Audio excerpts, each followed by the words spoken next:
in all of my videos, you look at the preview, it's generally me sort of moving my head around like that, which is now this one's going to do, because I'm trying to make sure I'm in the right, you know, I'm being watched, I've got my head in view and everything like that. Even now, look, a bit high, head's got off. And there's loads of things I check before I come online.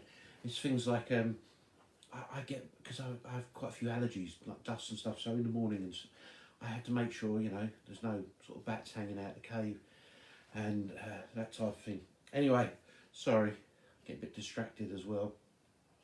This week, we're doing a whole week of devotions on it's Holy Week, but actually what we're doing is just taking that last day of Jesus' life, and we're just working our way through some of the significant events that happened. So, for instance, yesterday was Graham talking about the Last Supper, and today, Jesus, they moved out from the Last Supper, they went to the Garden of Gethsemane, and there it was that Judas betrayed Jesus. So I have the deep joy of speaking about Judas Iscariot this morning. I mean, this word that's become synonymous with betrayal. It's, we would call someone a Judas. You Judas. As if we felt betrayed by someone. I look at Judas and what we know of him. And, there's that moment of betrayal, and it says some things before around the Last Supper about he'd made the decision to betray Jesus. But actually, if we go back to John chapter 12, there's an incident there. And this is when a lady comes to Jesus and she has this perfume and she washes Jesus' feet with this perfume. It's a beautiful act of worship. It's actually very symbolic, because this was just before Jesus' arrest and trial and execution.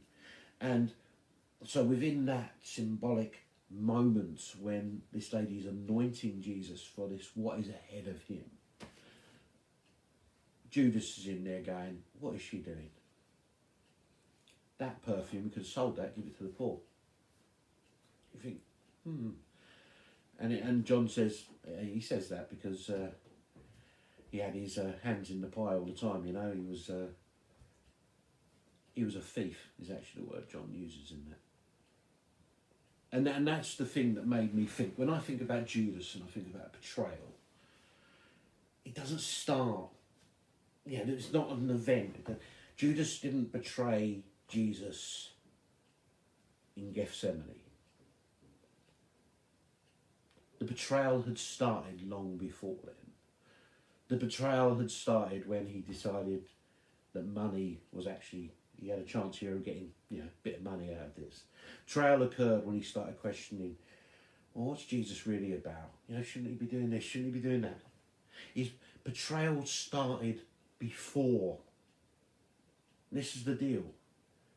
All of these types of actions, I believe, they don't have this sort of like, it just happened. It's like, no, when somebody has an affair, it doesn't just happen.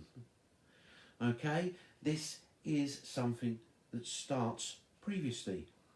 And this is the case with Judas. It is the case in a marriage. As I said, when things go wrong quite dramatically, and people think it was just that moment, yes, he had an affair, she had an affair, he did this, she did that. Well, you know what? It was never that moment, was it? There was always something leading up to it. There was always the thoughts that were leading up to it. There was always the thinking. There was an event previous that had started this ball rolling. And I think about today. This is where I'm going with it. Is because I think about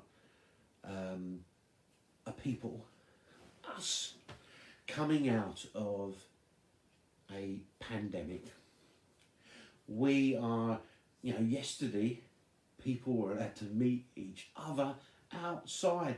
How exciting, especially when the sun came out especially. It's fantastic. How exciting. And we're going to be able to do so much more. We're going to be able to, our world is opening up. And as it does so, where are our minds at? I think over the last year there's many people whose heads have been turned by cynicism, by fear, by uncertainty, by doubt.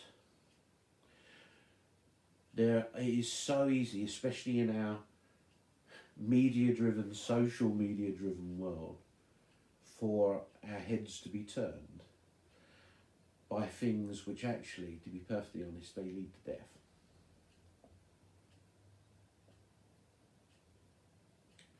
The cynic doesn't just become cynical. The fearful person just isn't fearful overnight. But if we open that door, it's a journey that we don't. We shouldn't be going down. It's not healthy. In that John chapter, the whole period of John there, when that happens with Judas, and then they go out to Gethsemane, all of that, within that's when Jesus says, he says, I am the way, the truth and the life. He's the way. He's not a way of fear. He's not a way of cynicism. He's not a way of, doesn't feed that in us. It's easy to open that door. I hear so many conversations of people who are being dragged down because they've gone down a rabbit hole of YouTube or Facebook or news. And where does it lead? Judas' betrayal, when he started focusing on the thing that wasn't the thing, when he started focusing on the money, and it was the money for him, and not the life, he lost it. And it ended up in a place of death. And that's our choice. There is a choice to be made today. We don't deny that there's evil in the world. We do not deny that there is pain in the world. We do not deny that it is sometimes hard and there are struggles. Not deniers. That would be rubbish. That would be a lie in itself. But neither are they the controlling factors of my life. The pain, the fear, cynicism, they're not doors that I want to open. I do want to aim for hope and joy and love. It's life. They are things that lead to life. And I think that's the big question. That's the question Judas failed to ask. What am I doing? Is what I'm doing leading to death or to life? And that can be the question today. For you, for us all. So, bit of a train spotting thing, but choose life. Choose life.